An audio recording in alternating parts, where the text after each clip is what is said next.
तो अभी हम बात करते हैं अपने सेकंड डीआरए मॉड्यूल की।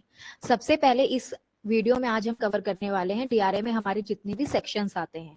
पहला हमारा सेक्शन है सरफेसी एक्ट। सरफेसी एक्ट 2002 के अंदर आया था, जो कि भारत सरकार ने बनाया था। इसकी फुल फॉर्म होती है securitisation and reconstruction of financial asset and enforcement of security interest act. ये 2000 में आया था और इसका रीजन क्या है इसको लाने का? देखो, इतने लोग पेमेंट नहीं करते हैं, इतना कलेक्शन में ड्यूज चलता है, ऐसे हर कोई अदालत के पास जा रहा था, तो अदालत के पास ना काफी सारे केसेस पेंडिंग हो रहे थे। इसीलिए क्या किया गया, सरफेसी एक्ट को लाया गया। सरफेसी एक्ट जो है बैंक को एक ये अधिकार देता है कि अगर कोई कस्टमर पैसा नहीं दे पा रहा है या नहीं दे रहा है, तो कस्टमर की प्रॉपर्टी या कस्टमर की जो असेट है उसको बैंक अपने कब्जे में ले सकता है बिना अदालत के हस्तक्षेप के, यानी बिना कोर्ट की इन्वॉल्वमेंट के कस्टमर की प्रॉपर्टी को या असेट को अपने कब्जे में बैंक लेके उसका ऑक्शन करके या उसको बेचकर अपने पैसे रिकवर कर सकता है।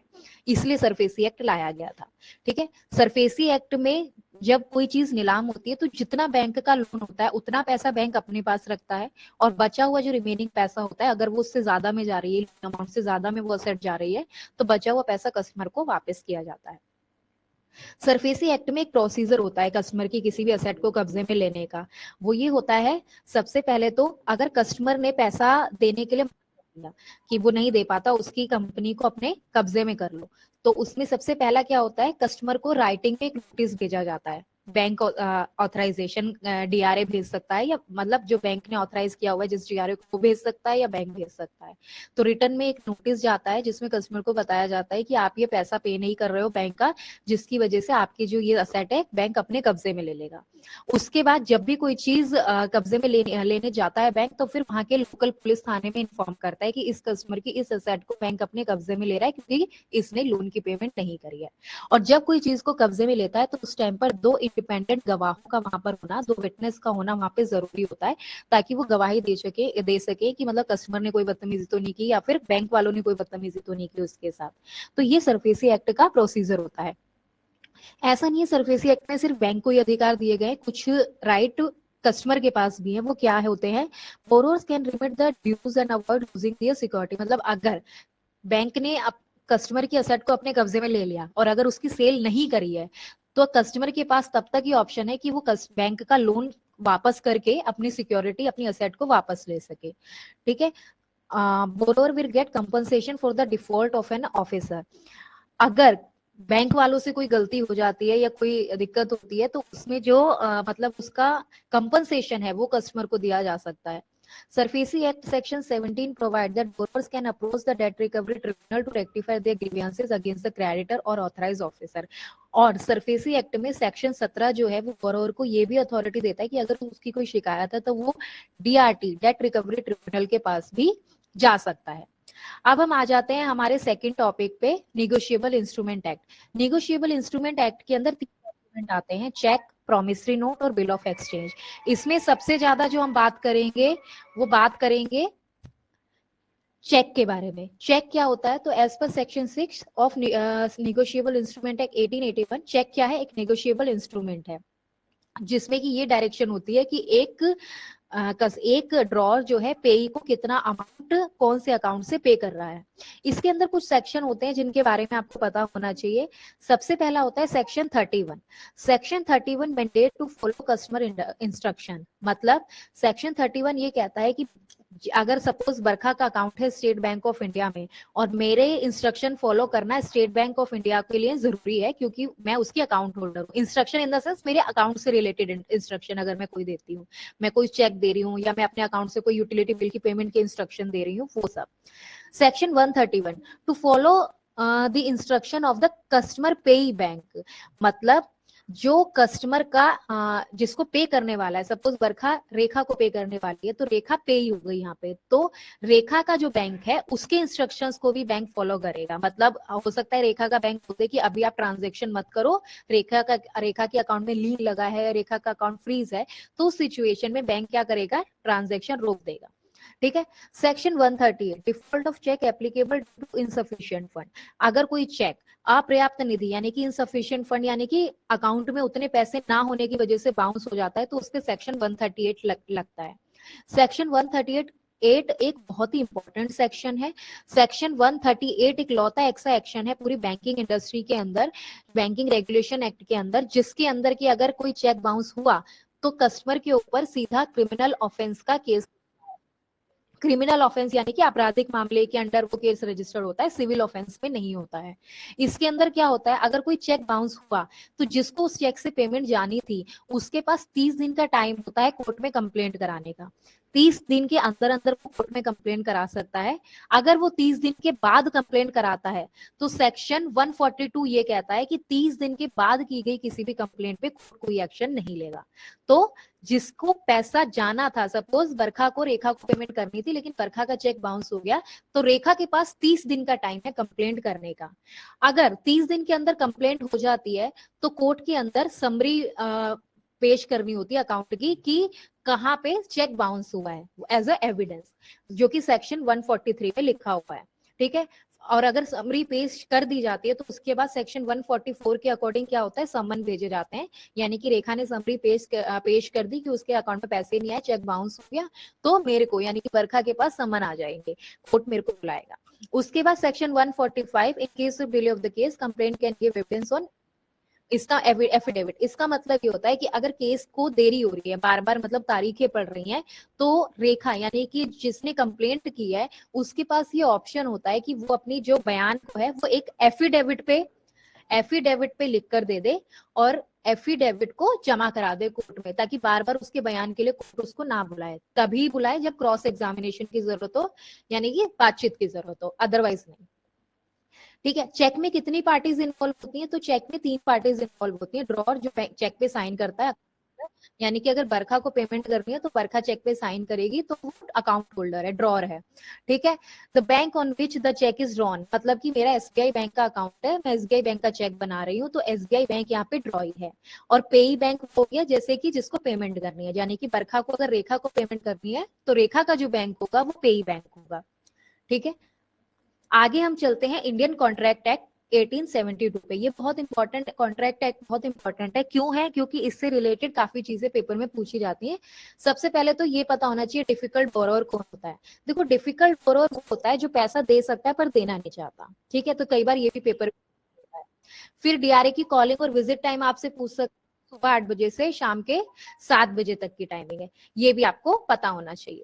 ठीक है, the provision of right and obligation of agent are contained in the contract act, मतलब एक्ट के अंदर एजेंट के क्या अधिकार हैं और एजेंट के क्या कर्तव्य हैं वो इसी एक्ट के अंदर लिखे हुए हैं।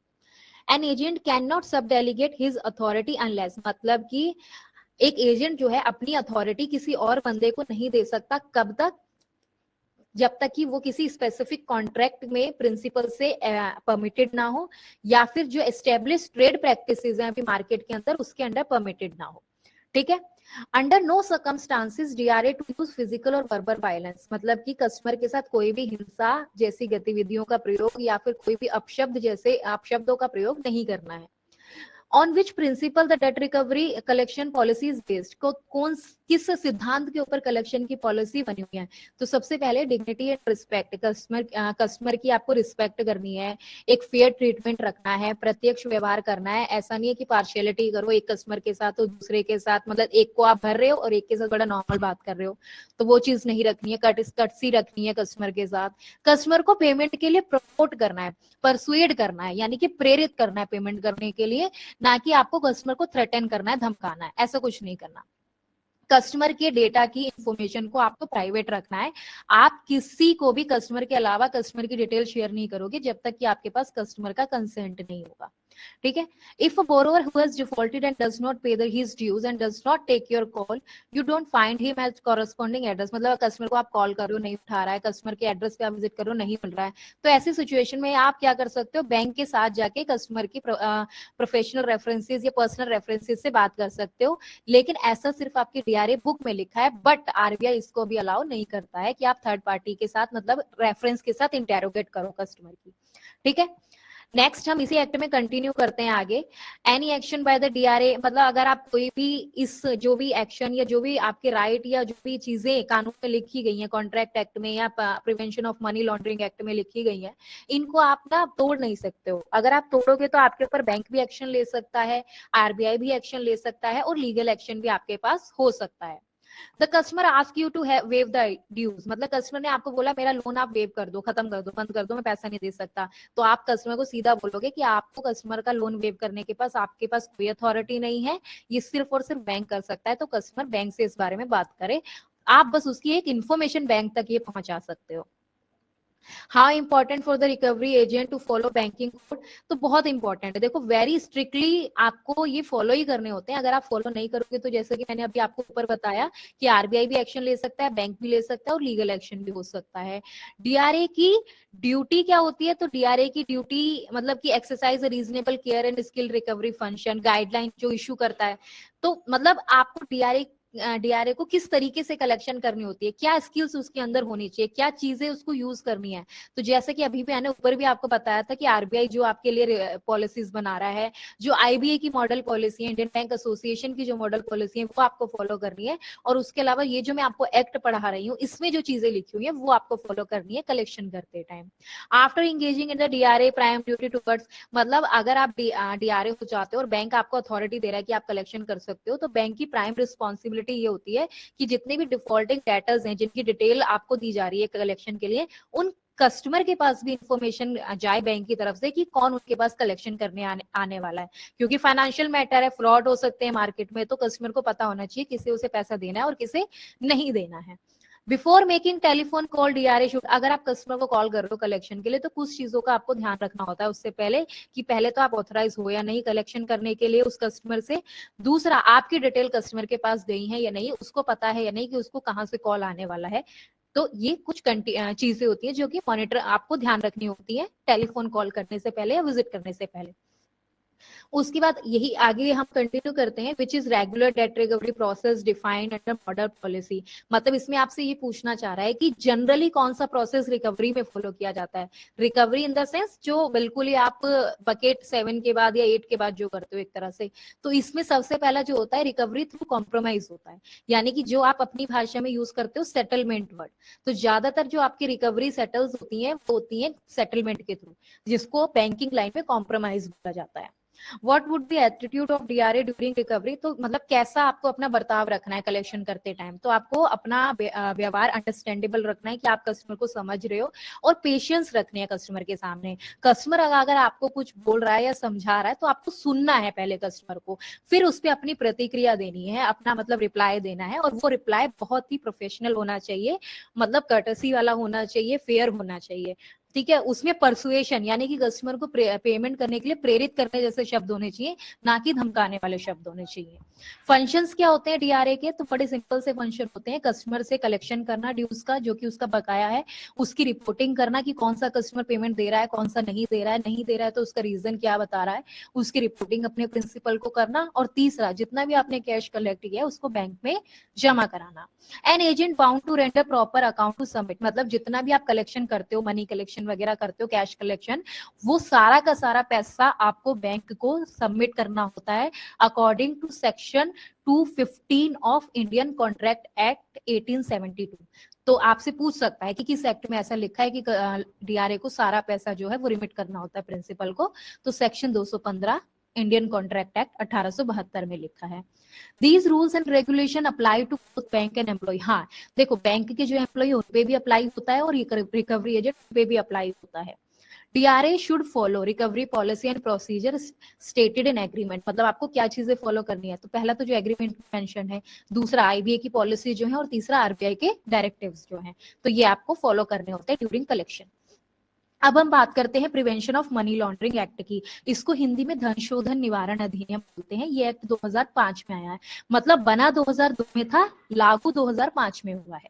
मनी लॉन्ड्रिंग क्या होती है, देखो जब हम कोई कस्टमर इलीगल तरीके से पैसा कमाता है, ठीक है, उसको हम क्या बोलते हैं, ब्लैक मनी। ठीक है, अब ब्लैक मनी को कन्वर्ट करना व्हाइट मनी में मनी लॉन्ड्रिंग कहलाता है। ठीक है, conversion of black money into white money, legal money, उसको हम मनी लॉन्ड्रिंग बोलेंगे। मनी लॉन्ड्रिंग में 3 स्टेजेस होती हैं, जैसे मैं आपको बताऊं। अच्छा, मनी लॉन्ड्रिंग करते कौन लोग हैं ये भी आपको पता होना चाहिए। जनरली क्रिमिनल्स हो गए, इंटरनेशनल टेररिस्ट ऑर्गेनाइजेशन हो गए, ड्रग ऑपरेशंस जो होते हैं उसमें जो लोग इन्वॉल्व होते हैं वो हो गए। ठीक है, ये सब इलीगल तरीके से पैसा कमा रहे, चोरी हो गई, डकैती हो गई, लूटपाट हो गई, ये सब चीजें। ठीक है, prevention of money laundering act में 3 स्टेजेस आती है। सबसे पहले आता है placement, to put the money into legal valid business in individual account. मतलब आपके पास गलत तरीके से कमाया हुआ पैसा आ गया, आपने क्या किया, उसको कहीं कहीं पे इन्वेस्ट कर दिया जो कि लीगल सोर्स ऑफ इनकम थे। सपोज बैंकिंग इंडस्ट्री में लगा दिया, जो कि सबसे ज्यादा लोग चूज करते हैं बैंकिंग इंडस्ट्री को, इलीगल पैसे को व्हाइट मनी में कन्वर्ट करने के लिए। ठीक है, आपने किसी इंडिविजुअल के अकाउंट में थोड़ा थोड़ा डलवा दिया, 50 लोगों के अकाउंट में डलवा दिया पैसा। अब वो सरकार की नजर में तो 50 अलग अलग लोगों ने डलवाया, लेकिन पैसा आप ही का है। ठीक है, उसे कहते हैं प्लेसमेंट। तीसरा layering, where money meets to the old fund, मतलब जब आपने 50 लोगों के इंडिविजुअल अकाउंट में पैसा डलवाया तो वो उन लोगों की मनी के साथ मिल गया, तो सरकार की नजर में व्हाइट मनी मिल गया। तो जब वापस आप वो पैसा निकलवाओगे उनके अकाउंट से तो वो इंटीग्रेशन कहलाएगा। यानी कि आपके पास जो इलीगल पैसा 50 लोगों के अकाउंट में आपने डाला था, जब उन्होंने वो अपने अकाउंट से दोबारा आपको पैसा निकाल के दिया तो सरकार की नजर में वो लीगल मनी हो गया। और अब उस लीगल मनी को आप सरकार की नजर में धीरे धीरे थोड़ा थोड़ा यूज कर सकते हो। ठीक है, जो भी आपको जहां उसको मतलब स्पेंड करना है कर सकते हो। ठीक है, ऑब्जेक्टिव्स क्या होते हैं इसके, तो देखो, to comply with applicable and regulatory guidelines. मतलब इसका ऑब्जेक्टिव ये कि सबसे इंपॉर्टेंट तो यही है कि जो भी मतलब कि ऐसे फ्रॉड एक्टिविटीज हो रही थी बैंकिंग इंडस्ट्री में, उनको रोका जाए, उनको रेगुलेट किया जाए, ऐसे लोगों का पता लगाया जाए जो कि अपना इलीगल तरीके से कमाए गए पैसे को बैंकिंग इंडस्ट्री में लगा के अपना व्हाइट मनी में कन्वर्ट कर रहे हैं, तो इसीलिए बनाया गया है। ठीक है, फंड्स को रोका जा सके, जो लोग मतलब अपने पास इनकम पूरी ना दिखा के अपने पास सोर्स अपनी इनकम को छुपाते हैं सरकार से, ऐसे जो अनऑथराइज फंड्स है उनका पता लगाया जा सके इसके थ्रू। ठीक है, तो ये सब कुछ ऑब्जेक्टिव है मतलब prevention of money laundering act के। ठीक है, कई बार क्वेश्चन ये पूछ लेता है कि ग्राहक यानी कि कस्टमर शब्द को कहाँ डिफाइन किया गया है, तो वो भी prevention of money laundering act के अंदर ही किया गया है। ठीक है, केवाईसी प्रोसेस कौन से एक्ट में लिखा गया है, सबसे इंपॉर्टेंट, आजकल तो केवाईसी लोन लेना हो, अकाउंट खोलना हो, क्रेडिट कार्ड लेना हो, हर चीज के लिए केवाईसी चाहिए। तो सीधा क्वेश्चन ये भी आ सकता है, बताइए केवाईसी कौन से एक्ट के अंदर लिखा हुआ है, तो ये लिखा हुआ है prevention of money laundering act के अंदर ही। केवाईसी की फुल फॉर्म होती है नो योर कस्टमर। तो ये कुछ इंपॉर्टेंट सेक्शंस है हमारे डीआरए के अंदर जिसके बारे में आपको पता होना चाहिए। और इसको अच्छे से आप वीडियो को सुनो, एक बार सुनो, 2 बार सुनो, तो आपको आइडिया रहेगा। और अगर आपको लगता है कोई डाउट है तो फर्दर आप इसके ऊपर सेशन ले सकते हैं। Thank you.